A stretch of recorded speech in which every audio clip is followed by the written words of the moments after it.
Just after midnight on a freezing Central Otago night, a lone police officer pulled over a white Toyota Hilux on a dark stretch of road outside Ranfurly. His radio call was calm, routine, controlled. He gave the vehicle details to Dunedin Control, just like he would have done many times before. Then there was silence. No warning, no struggle heard over the radio, no phone or cry for help. By the time other officers and ambulance staff reached the scene, Senior Constable Peter Umbers was lying dead beside his patrol car. The red and blue lights were still flashing in the dark, and what had begun as a small-town hotel robbery had turned into one of the most brutal police killings in New Zealand history. This is Southern Static, forgotten crime, strange disappearances, and the darkest stories buried deep in New Zealand and Australia's history. Stories most people have forgotten, but the places never did. Central Otago has always carried a particular kind of silence. Long roads, hard country, open farmland, cold winter nights where the sound seems to disappear into the hills. In 1990, the towns around Ranfurly, Wedderburn, Hyde and Paulburn were not places most New Zealanders associated with violent crime. They were rural places, practical places, communities where people knew each other, and the police officers were not just badges or uniforms. They were familiar faces. In small communities like that, a local officer might deal with road accidents, local disputes, farm incidents, alcohol trouble, and the occasional crime that shook people for a day or two. But murder was different. Murder of a police officer was almost unthinkable. Senior Constable Peter Umbers was part of that rural policing world. He was 35 years old, experienced, and based at Ranfurly. To the people around him, he was not simply a distant authority figure. He was the officer who covered the district, the person who could be called out in the middle of the night when something went wrong. And on the night of 27th of May 1990, something did go wrong. The night began at the Paulburn Hotel near Ranfurly.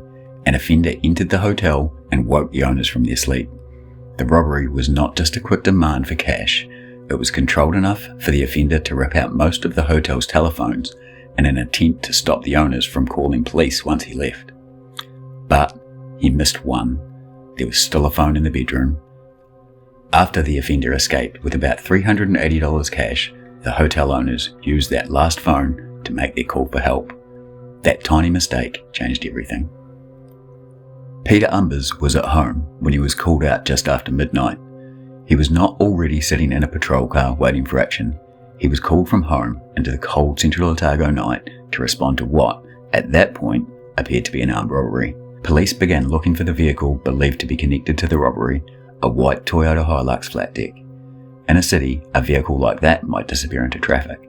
In Central Otago, after midnight, on rural roads, every vehicle mattered. Umbers drove out of Ranfurly. The hunt had started.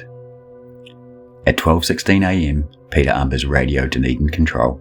He reported that he was stopping a white Toyota Hilux flat deck on the Wedderburn Strait, about 5 kilometres outside of Ranfurly. He gave the registration. He gave vehicle details.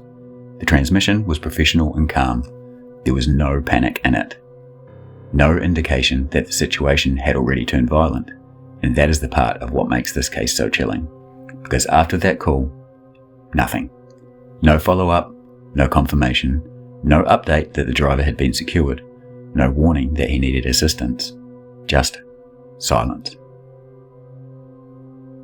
In policing, silence can be worse than shouting. A radio left unanswered starts to build pressure. At first, it may be explained away. The officer could be busy. They could be outside the vehicle. Reception could be poor. But after enough time passes, silence becomes information. Something was wrong. Police and ambulance crews were sent toward the area. When they reached the scene, they found Peter Umbers dead beside his patrol car. His police lights were still flashing. The image is almost impossible to shake. A patrol car on a dark Central Otago road, emergency lights cutting through the night, and the officer who had activated them lying beside the vehicle. It was immediately clear there had been a violent struggle. Umbers' .38 revolver and his PR-24 baton had been taken from him during the fight. At first, because of the severities of his injuries, police thought he may have been shot. But later it was established that he had suffered extensive head injuries from blows with a blunt object. He had been beaten to death with his own baton. The batten had broken from the force of the blows. That detail is brutal, but it matters. It shows the ferocity of the attack. It shows the close-range violence. And it shows how quickly a routine stop on an empty road can become catastrophic. Once the scene was understood, the entire situation changed.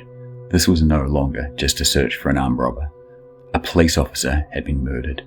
The suspect was on the move somewhere in the South Island, believed to be armed, desperate, and dangerous. Police launched a massive manhunt. Roadblocks were set up. Officers searched remote roads, towns, and farmland. Armed police were involved. The public was warned. Every rural road suddenly felt dangerous.